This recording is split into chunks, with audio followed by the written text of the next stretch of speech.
y'all. I am getting these potatoes and onions out of the way because we're about to sear our steak, and I'm going to show you how to make this super simple steak skillet. So let's get these out of the pan. Our cast iron is nice and hot. And I like to do the potatoes and onions a little bit ahead of time.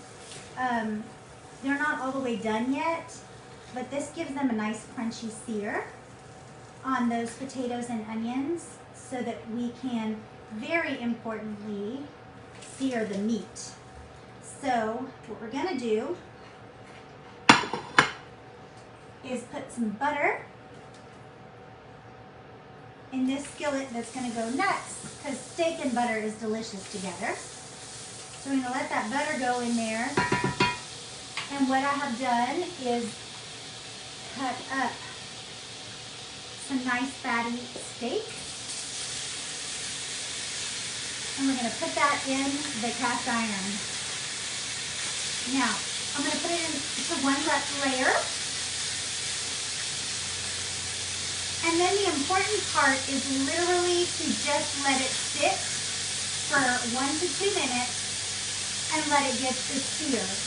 Just a little tip, when you are searing any meat, whether that is steak or chicken or any of those things, when you put it in your pan, make sure your pan is hot already.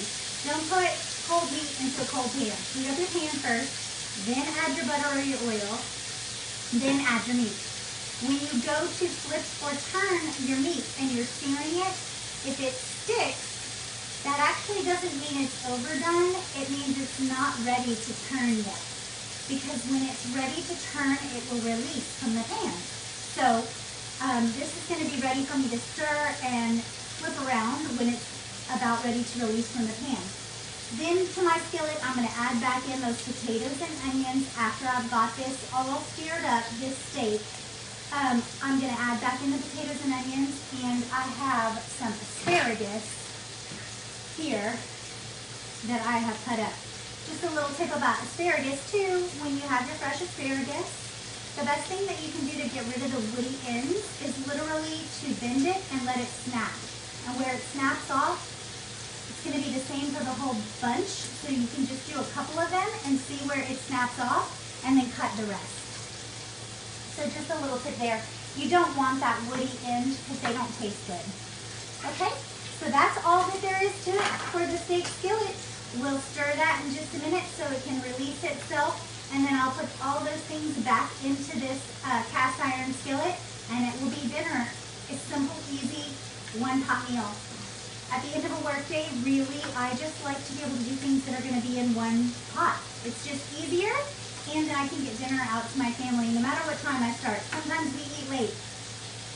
So for your real estate tip today, what I want to share with you is that I love to bring you the knowledge. Just like it's good to have the knowledge of when you need to turn your meat, whether it's going to stick or not, how to sear properly, it's really important to know and have knowledge about the equity that's in your home.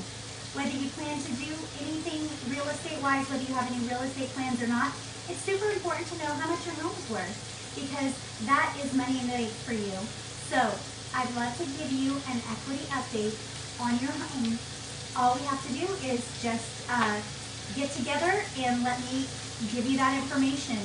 I will evaluate the equity in your home and present that to you and just share it with you. It's great knowledge for you to have, to know what your home is worth today in today's market.